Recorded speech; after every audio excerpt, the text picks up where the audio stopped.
তো মূলত ৭১ সালে শুধু স্বাধীনতার বিপক্ষে জামাত অবস্থান নেয়নি, মুসলিম লীগও তো অবস্থান নিয়েছিল। আচ্ছা, এখন বিএনপির জন্ম কীভাবে এটা বলেন।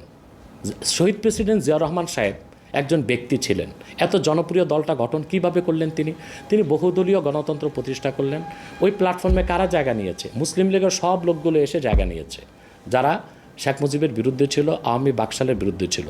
এবং এখন বিএনপিতে যে লোকগুলোকে আপনারা দেখতেছেন, এরা অধিকাংশই কিন্তু ডানপন্থী, রাইটিস্ট এবং ইসলামিস্ট অনেক লোক আছে। পাশাপাশি ফখরুল সহ আরও কিছু লোক আছে, তারা কিন্তু বাম ছিল। ফখরুলের কিন্তু রাজনৈতিক নেতা হচ্ছে রাশেদ খান মেনন। আমি মনে হয় রাশেদ খান মেননের, আমার ভুল না হলে, জেলে আছে।